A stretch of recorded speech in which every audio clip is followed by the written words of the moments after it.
Hi, my name is Dory. I keep saying that in videos. Um, I am recording this one tonight mostly for posterity, meaning my own posterity. Okay. Um, I have recently come across, um, but taken the time to watch, of the first YouTube video I made um, in 2015. Um, and it's now 2024, and a lot of water has gone under the bridge, and it was an interesting look at a snapshot in time, and I kind of wanted to respond to her, her being me, in 2015. Um,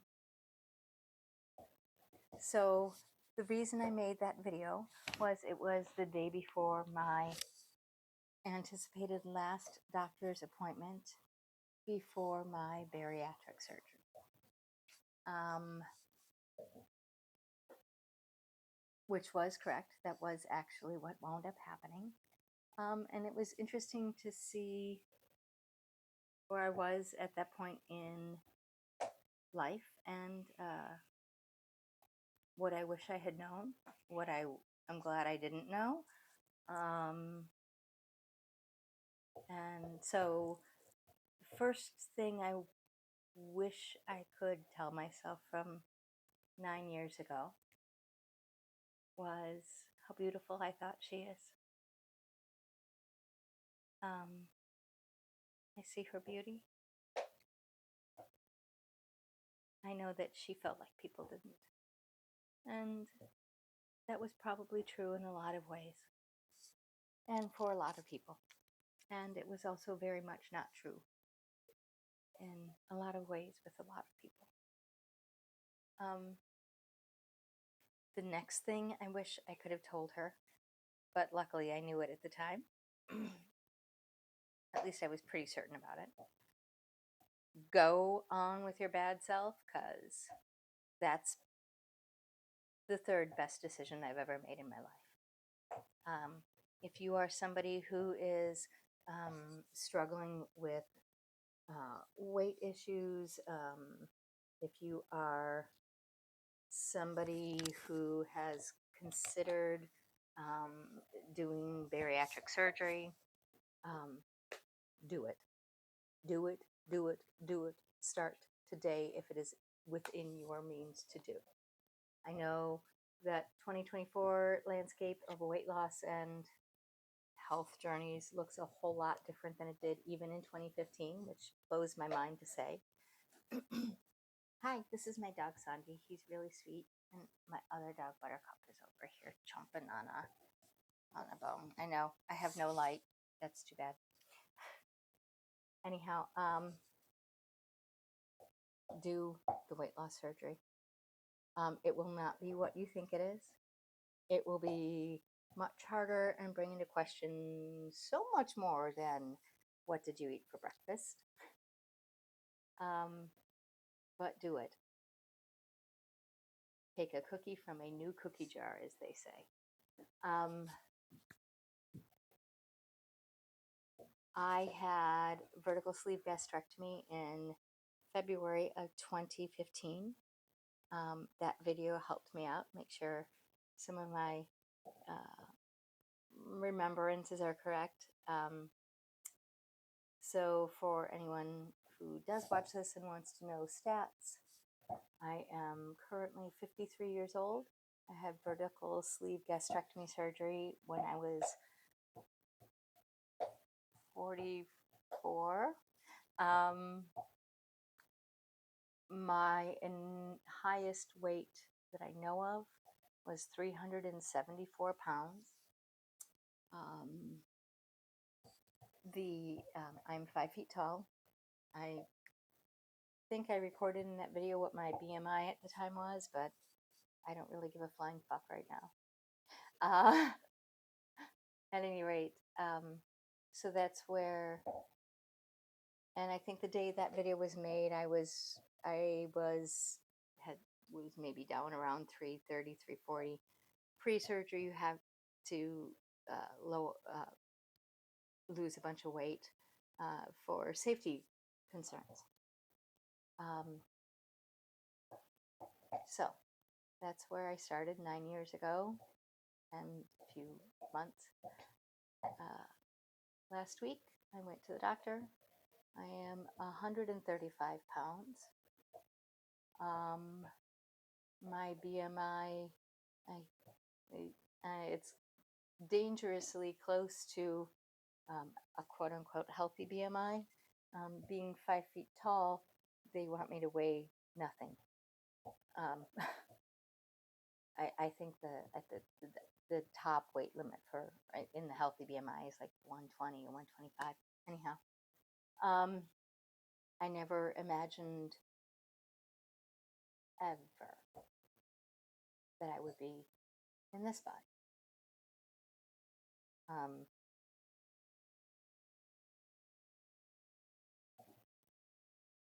Numbers are always great and impressive, but it's really the lived experience that I think is what you really should be going for. What the hope is, I hope, for most people. I am, so my lived experience, gosh, I am not a huge exerciser, but some of the changes that I can do now that I couldn't do then. I actually, on purpose, ran an eighth of a mile on purpose, just for shits and giggles. On Thursday, I will be participating in my first 5K.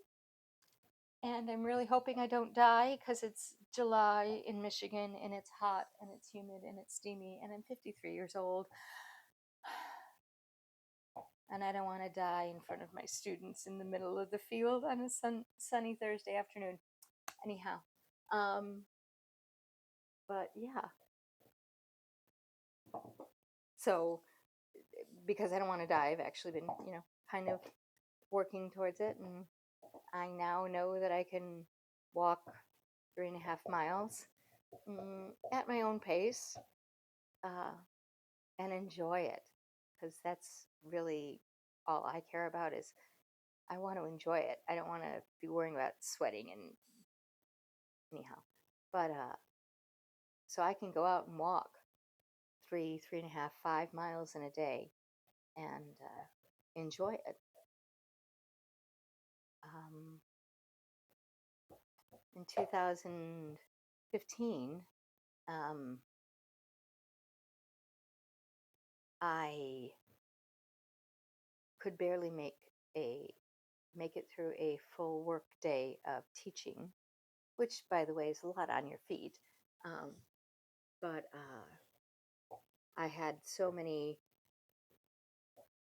foot issues at that time that it was making it really hard to do my job, let alone play with my kids who were just 8 and 10 then. I wish I'd had, I will say that my energy levels are through the roof. I still have aches and pains. I still find there are things that I can't do. Probably I couldn't do those things at 6 or 10 years old either, but there you go. But physically, I am no longer diabetic. I think officially they call that remission. And I actually went into remission before surgery with the pre-surgical weight loss diets. So even if you just want to change your eating habits, look up some common pre-surgical weight loss diets for bariatric patients.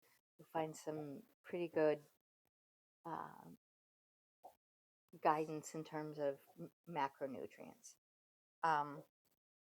For me, for my body, changing the way I ate macronutrients, super high protein, super low carb,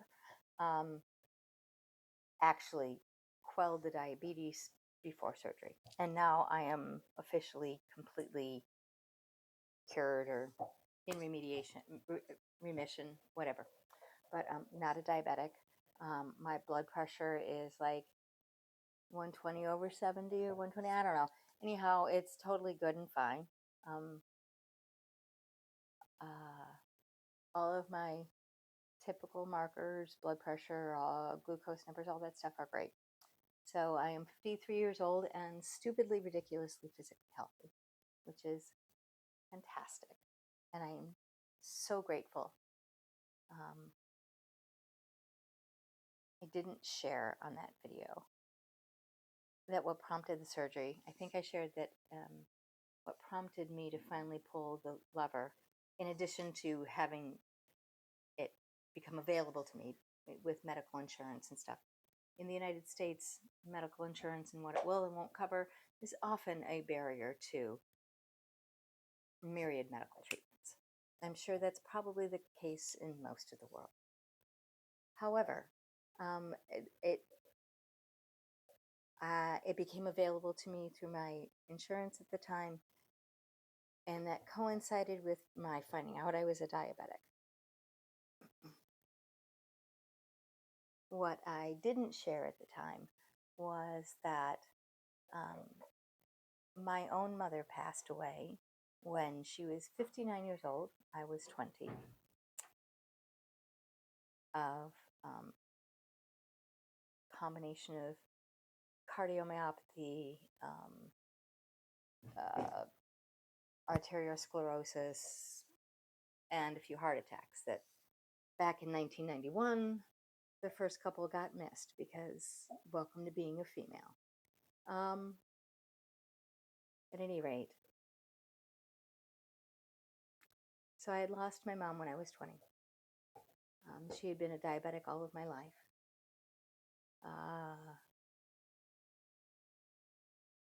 And the other thing that was going on in the background of that video was my stepmom, at that time in 2015, had stage 4 esophageal cancer. And she had not yet, in January of 2015, but I kind of saw it coming, which is why we were doing the multi-generation living that I mentioned in that video. I'm a single mom, 2 boys, and my 2 boys and I moved back in with my dad and my stepmom after her diagnosis and my mental breakdown. Yes, following her diagnosis. At any rate, I'm an only child, so we moved back in with my folks. I saw the train coming. But in 2015, she had esophageal cancer. And my stepmom, who was more than 10 years younger than my dad, was clearly dying.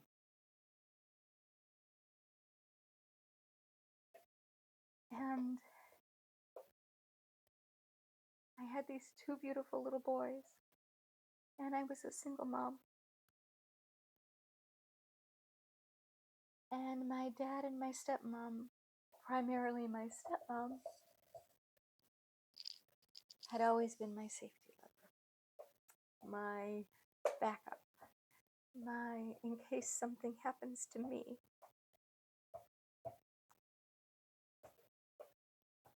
And the truth is that I planned on something happening to me.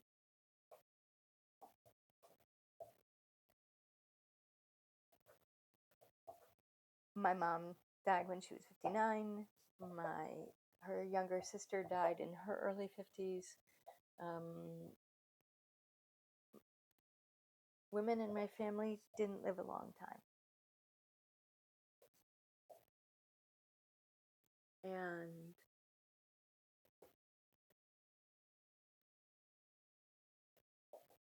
I think somewhere in my head, I know somewhere in my head, I didn't plan on being around all that much longer. I figured I would probably be dead by now. Probably if I had not had the surgery, I would be dead by now.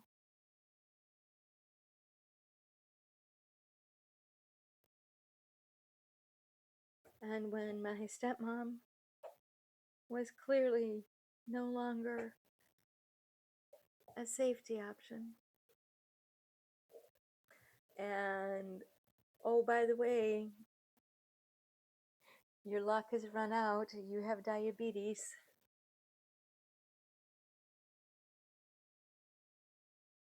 I jumped at the chance.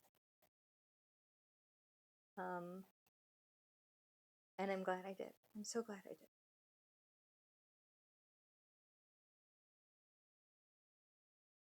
It's only been in the last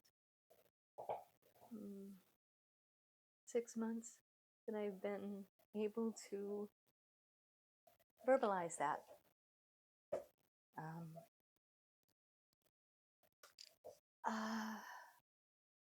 So that's sort of what was going on in the background. I had the surgery in February.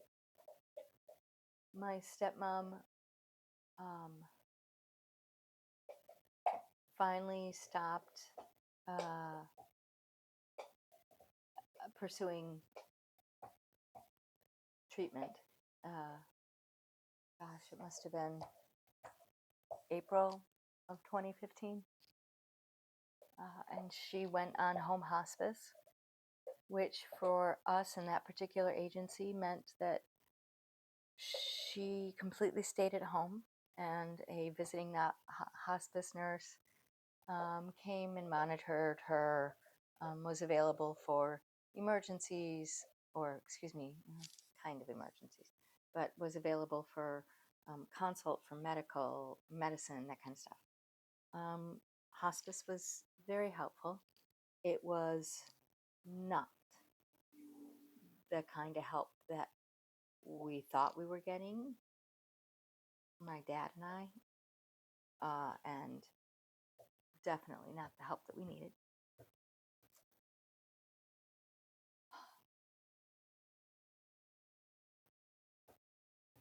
I thought I knew what was coming at me in January of 2015, and I thought I was being very wise. And I had the big picture, kind of mostly, but you know, the devil's in the details. It's like that. So clearly, that was going through the end of her illness. She passed in July of 2015.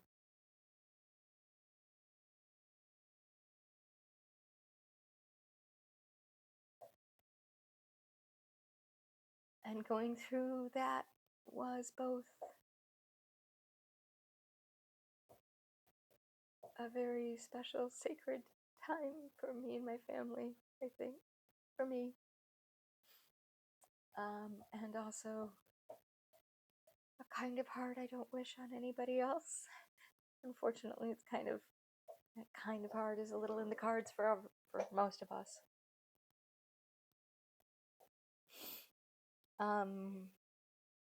I did not anticipate how I would handle it or not handle it.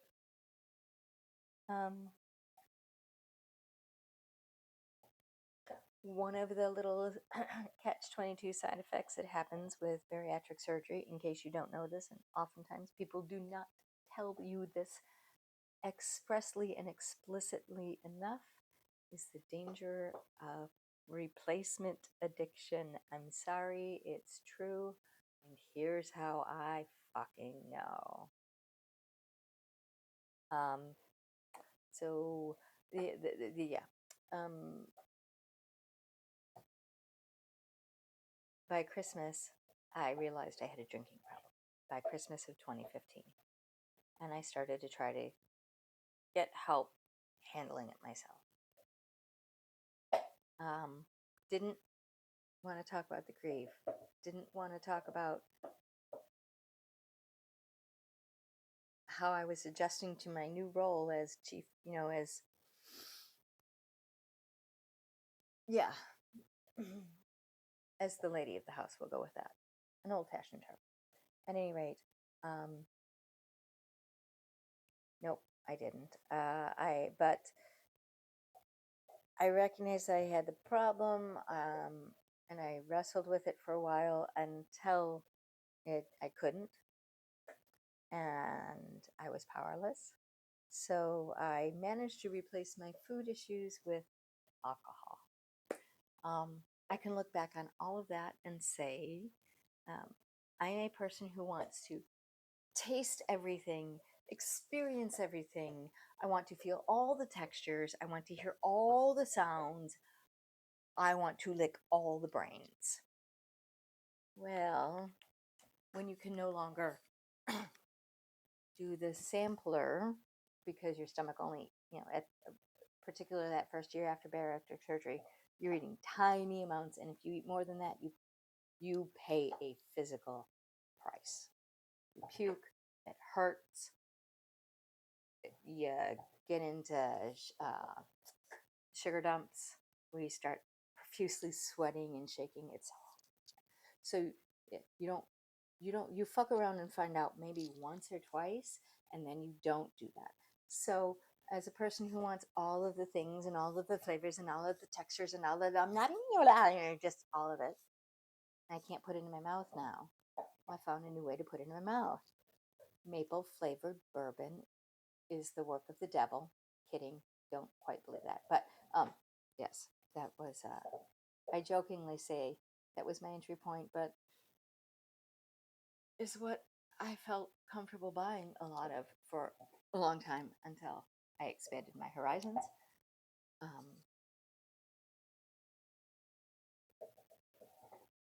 If you do opt for a bariatric surgery or something permanently altering for your health journey, may I recommend, and they all tell you this, I thought I listened and I knew, I thought I had this, but yes, listen to them. Do not pick up that first drink after surgery. You will be doing yourself a favor. Do not fuck around and find out. That is my very solemn word of advice to anybody considering this path. However, so it took me a few years and a pretty astounding train wreck of life choices. Thank God, nothing that physically harmed anybody else. No driving, thank God. But it took me a minute to finally get honest enough to say, yeah, I don't got this. And I got sober from alcohol in 2022. So, yes, that journey, that little adventure there took a whopping 5 years. By the end of 2015 to I went to rehab in 2022. So, January, February, anyhow. But that was I guess, 7 year. Extremely don't do that fucking journey. Anyhow, I am deeply grateful to be sober from alcohol. I am deeply grateful for the people who helped me get there and stay there. Also, don't walk any of these paths alone. That's the third point I would say to the old me is ask for help a lot more. Stop trying to do it all. Ha, I still don't have that memo. Sit down and feel your feelings. Because at the end of the day, everything that I've gone through all buckles down to I don't want to feel those feelings. That sucks, that hurts. How do I avoid it? Get out of it, mask it, numb it, whatever I can. So now that I am in this much physically healthier body, maybe someday I'll make a video for myself and just to laugh at all of the candle wax melty extra skin I now have.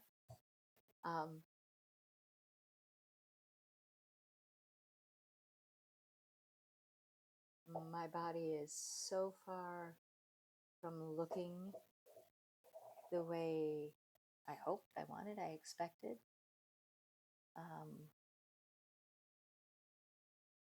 Part of that is, hey, 53 years old, yeah, like that. And part of that is, elasticity is a thing.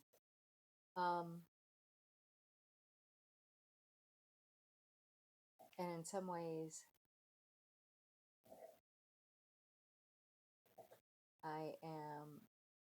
there are some ways in which I am less comfortable in my body. At this point, I'm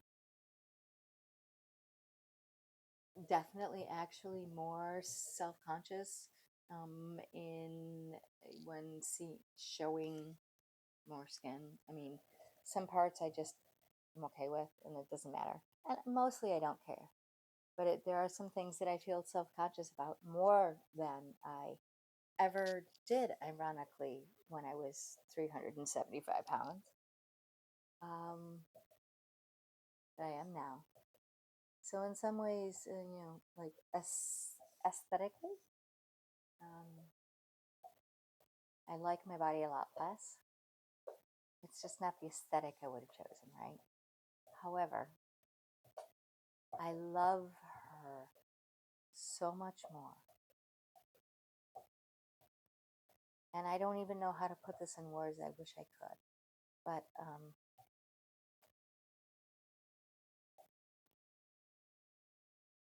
the ironic thing about all of this is, in many ways, I had to hate the skin I was in so much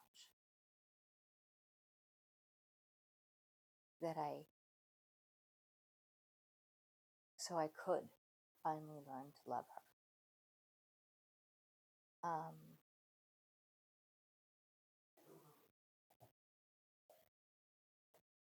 So the first thing was, you're beautiful.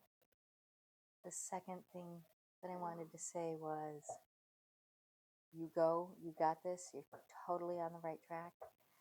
Yes, you are. Go do that thing. Do it. The third thing I wanted to say is let go. Let go of the aesthetic images. Let go of what you think will happen, what you hope will happen, even. That's a hard one. And embrace what it feels like to have this body. Whether it's huffing and puffing and panting and aching at 375 pounds, or being all bendy, flexy, jiggly, wiggly, smaller. Love it. Love the body. Love yourself with all of the flaws, because that is the only true path to freedom. So, I talk too much all the fucking time.